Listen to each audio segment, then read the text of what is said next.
Hi friends, it's Bridget. I love these baskets so much. They're so much fun to make. I've been using them. They're great. I've been using this to put my crochet yarn in, and I've been using this one in my bathroom to put my cosmetics in, and I love them. They're beautiful to look at, but there's been something missing for me. And I have an idea. I'm going to make another one. I have been messing around with a bunch of ideas, and I think I finally came up with what I like. So I'm going to do that. Yes, I'm going to do another basket. So what I'm going to do here is I've already decided that I want the base of my fabric to be 11 by 18. And I will put those dimensions in the description if you care to make one this exact size. I have cut up some of my yellow scrap from my yellow pile from Collage Quilter, which I love. And I also grabbed some different colors of my 40 weight isocord. And actually this one is a superior thread 40 weight, and it's a variegated. I'm not sure which one I'm going to use. I'm going to wait till after to see how I want it to pull together for the colors. And then also today, I have to make 2 sheets of my steam-a-seam because my fabric is larger than 1 sheet. I did order the roll of steam-a-seam. It's rather expensive, but I went in and I just did it. So that's on its way for bigger projects. So that's what I'm going to do here. I'm going to get set up, and I've already cut my scraps, so I will be doing that in fast forward because I think we all enjoy watching it and it's a lot of fun. And then I'm going to take my organza and put it over and quilt it. And then we're going to make this great little basket. I think it's going to be my favorite. Thanks for joining me.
I made my pieces of fabric, and apparently I have trouble with cutting triangles, so that's something I'm going to do in the future.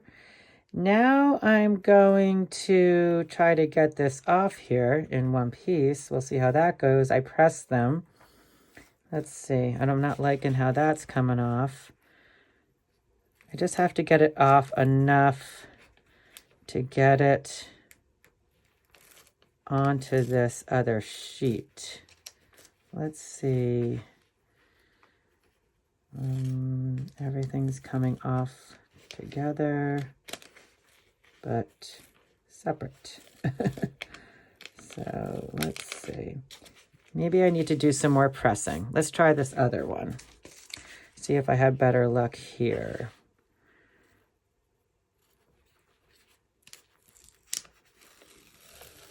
Okay.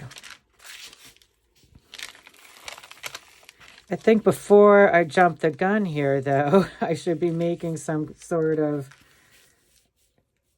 idea of where I want these to go. Do I want them to butt up like this? Like this? Okay, I think that's good. I don't really think it matters too much. I'm just going to center them. So I'm going to get back to where I was on that good side. That was not that one.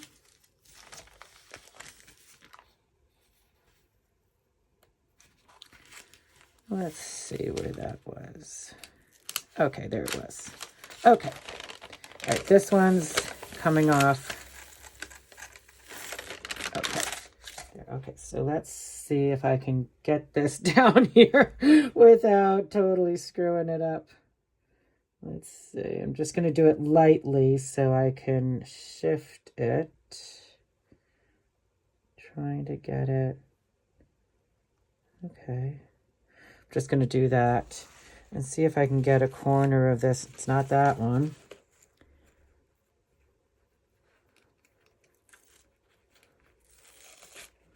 Not that one either. I'm going to press this a little more and see if I can get these to adhere.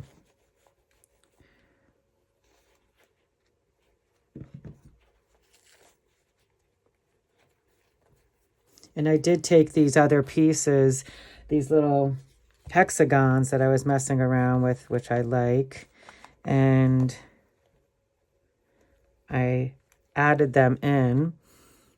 I'm not really sure if I love them or not, but again, we're just experimenting here and seeing what we can come up with that we really like. I don't know if I'm going to have much luck getting this one off. I just need to get it off enough. Okay. All right. Let's see. Get myself some room here and see how I like this. All right.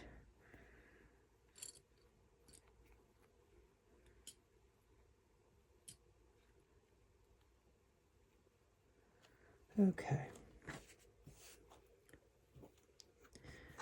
Alrighty. Okay, well that's interesting. Let me see if I just want to cut that little piece off there. So now this is on my fabric, but I need to steam it now so that I can, oops, I've got a little bit of a tangled up situation over here. And the steam seam wants to come off with it. I probably didn't press enough there. All right. But first, I think before, I'm just going to trim that. The nice thing about doing a color of the same likeness, so yellow is what I used for my background. So there we go. The nice thing about that is that if it comes through on any holes, then, you don't, I wouldn't see it. I mean, not that anyone's going to see it. I can see it. There's an opening there, but come on.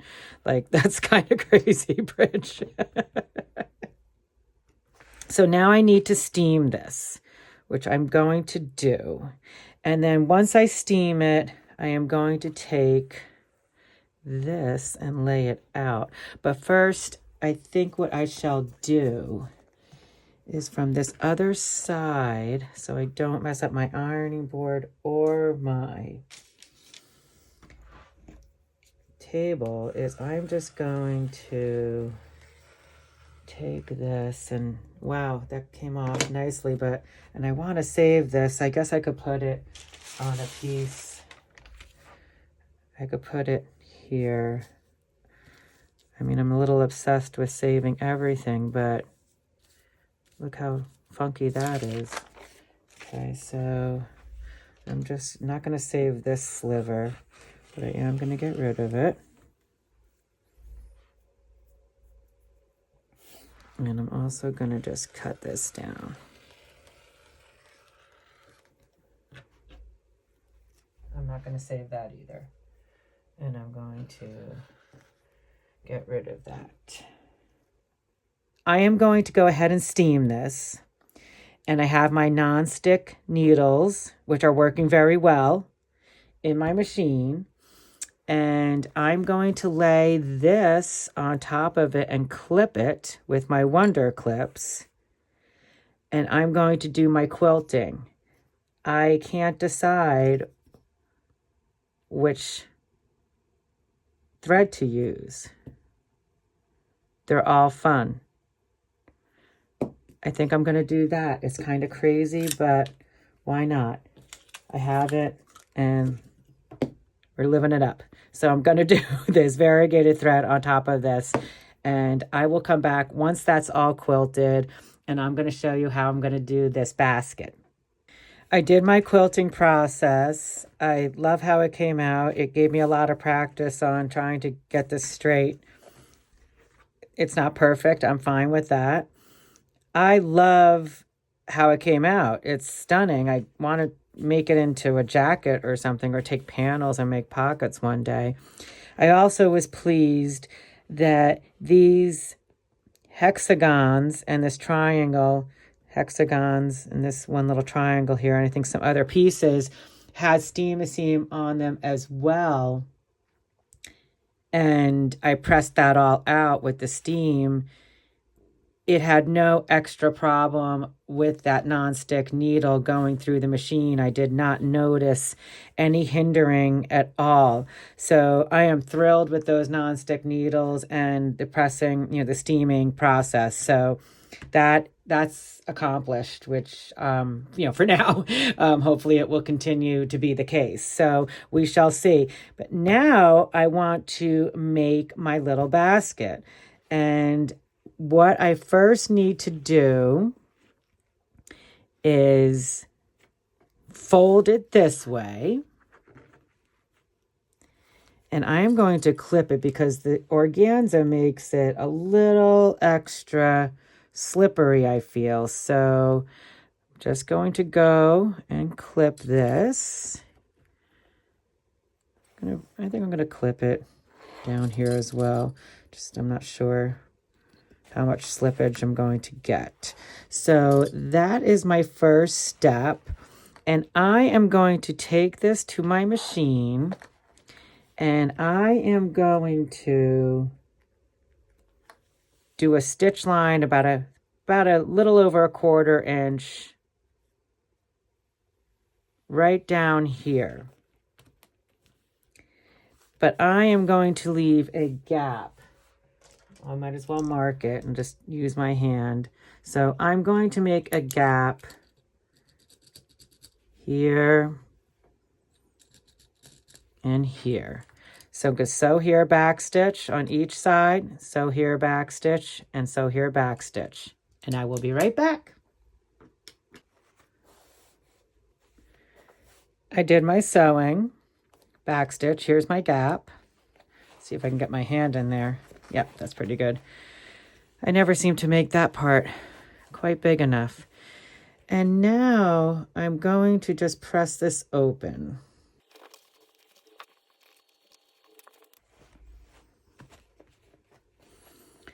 And I want to press this open this way. It's always a little tougher with the organza, but I love I'm loving the organza. So this needs to be in the center, so I'm going to take my ruler and just give myself an idea. So this is roughly 8 inches, so the center will be 4. I'm centering.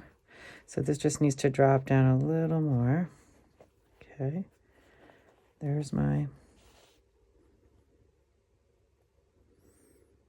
Okay, so that's good. I'm going to just give that right there a clip.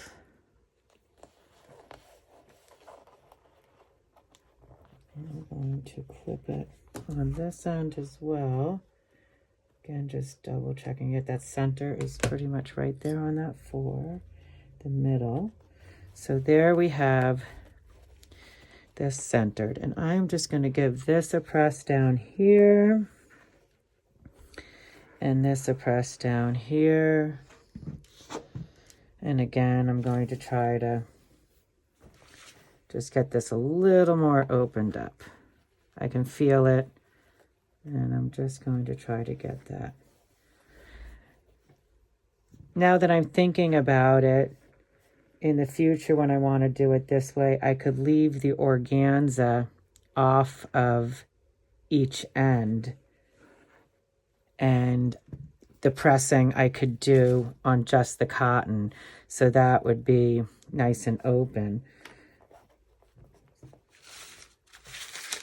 It's all learning, because I definitely, if this is my favorite, I think this is where I will be going with these. I would love to make a large one for my laundry room, and there's just always places where you need little baskets to hold things in place, and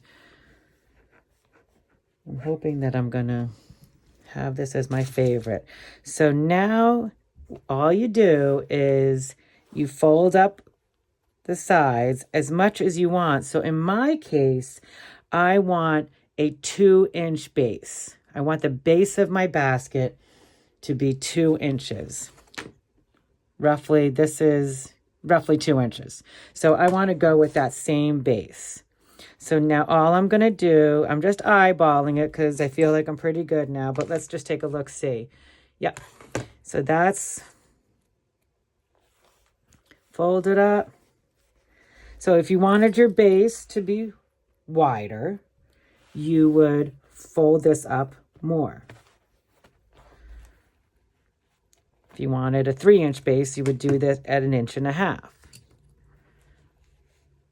And there we have that. Okay. And that. Alrighty. It looks like a little more. Just going to check my measuring. It's 1 inch, roughly. And I'm just going to give this a little press to help myself.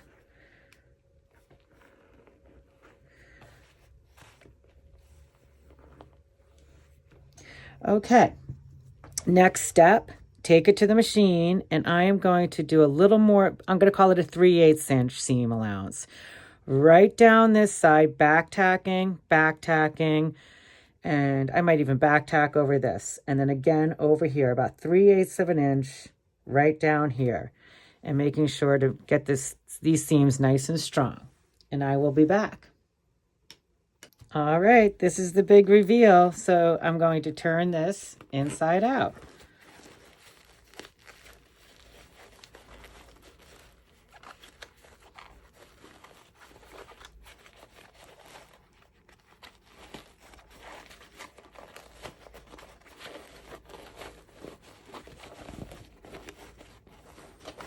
Oh, okay.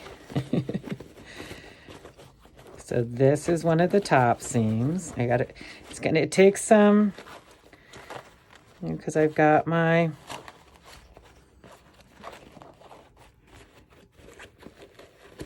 organza. So that's actually nice. And I did not add any other stiffener, any other interfacing. So Just have to work it, work all the corners out.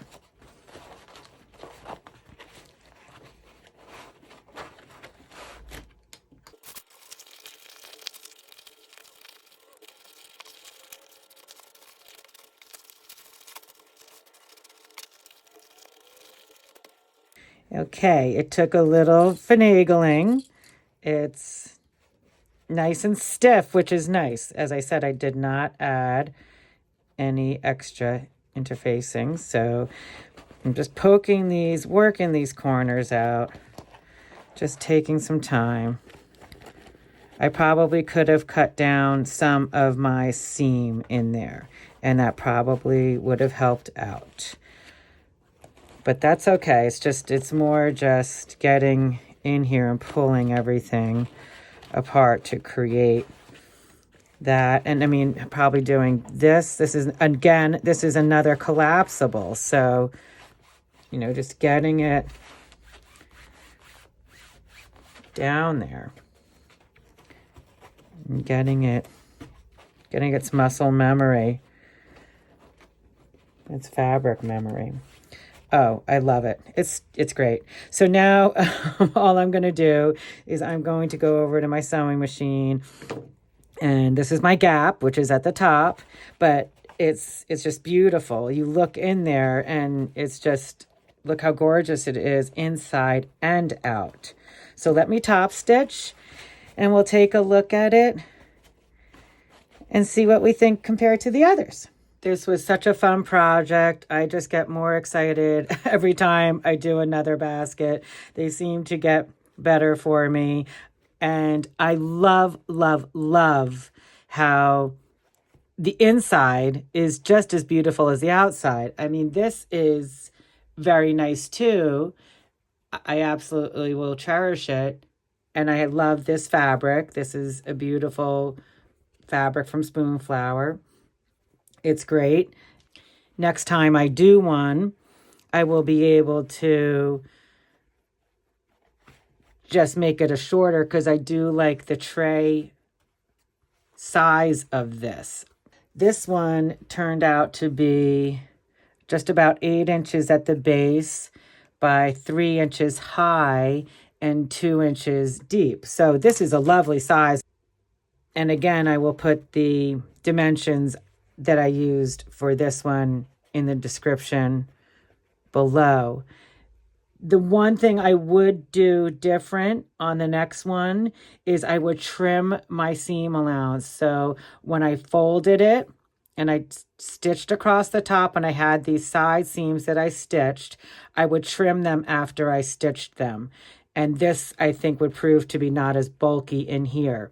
I top stitched from side to side and not over this bulk on this side as well. I don't feel it's necessary. These are not going to be items that are going to be, used in the great outdoors, unless that's something you choose to do. So I'm just really happy trying all of these different sizes and ways to make. And I know a lot of folks mentioned that, doing that could have just been the lining closure could have just been done at the top seam, but I was just trying different stuff, and that's what this is all about for me, is just exploring and trying. But hands down, my favorite so far. Just a beautiful, beautiful piece of art, really. I don't even know where I'm going to go with this, but I'm going to keep it going. And I hope you do too. I'm going to keep creating and see what else I can come up with all these beautiful scraps and shapes. I loved playing with the shapes. Super fun. And I have leftover pieces. Nothing's going to waste. The variegated thread was gorgeous. And just a lot of creative juices flowing here. So until next time, I hope you keep creating. Have fun out there. Bye.